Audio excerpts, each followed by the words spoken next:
Change your heart, change your life, change the planet. When you consider committing to something, or when you consider taking an action to change your life, we have this expectation or this idea of what it should be and what it should look like and how we are supposed to be engaged and how others are going to be holding us accountable. So we've got this really grand picture, this big picture of what it all should look like. And we then get in touch with how we feel in the moment. And we say, okay, my body doesn't feel good right now. My mind doesn't feel good right now. I don't have a lot of energy or gas in my tank. So when I compare my current state and my current feelings and my current abilities to this bigger picture, to this bigger image, I say, wow, I don't measure up. I can't do that. So I'm going to fail, so I shouldn't even try. But what I want you to consider instead is that failure is really about having this picture that we paint that is much larger than anyone could actually accomplish, and it's much bigger than any one particular step that we could ever take. So failure is really the creation of an unrealistic construct rather than I took a step and I got information.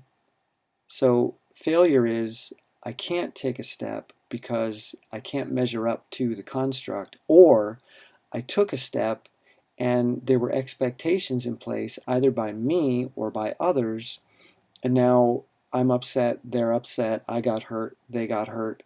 So I can't even do this. I can't even take any steps because I don't have the ability to meet their expectations or my thoughts about their expectations.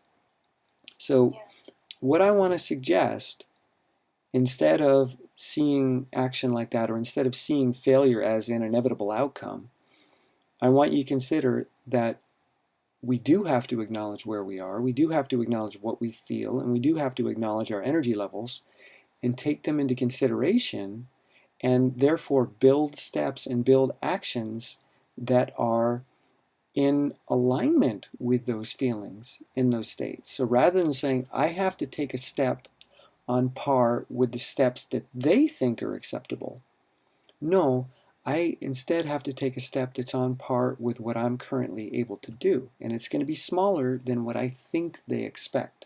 It's going to be smaller than what I think they want. But that's okay. It is a step in the right direction. It doesn't matter how big it is. It doesn't matter what they're expecting. That's irrelevant. And when I take that step, I'm going to get information. I'm going to get data. I'm going to learn something. And when I do, I can incorporate that data into my knowledge and understanding of my abilities and of the world around me. And now, once I've recovered from that step, I can take the second step with more information, with a better understanding. And I can grow myself really gradually. And there is no failure, there's just information about the step I took.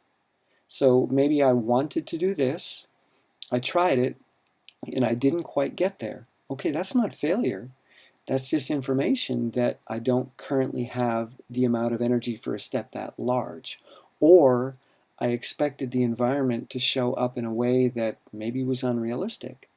So let's go back and modify and revise the next step that we're going to take, because we just got information about our energy or our physical capabilities, or we got information about the physical environment or the social environment. So now we have a better understanding of the next step that we can take.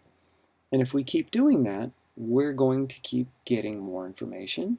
We're also going to start building momentum, and we're going to understand that failure doesn't exist unless you have built this construct that you were trying to measure up to that has nothing to do with the reality of what steps you're currently able to take. We all think that we can operate inside of these grand constructs and these grand commitments, but nobody actually does. On the street level, on an actionable level, it's all about I take a step, I get feedback. I take a step, I get feedback. That's it. That's how every action takes place. But most people forget that, or most people aren't really present to that. And when you're having challenges, you need to get present to that, and you need to really investigate that.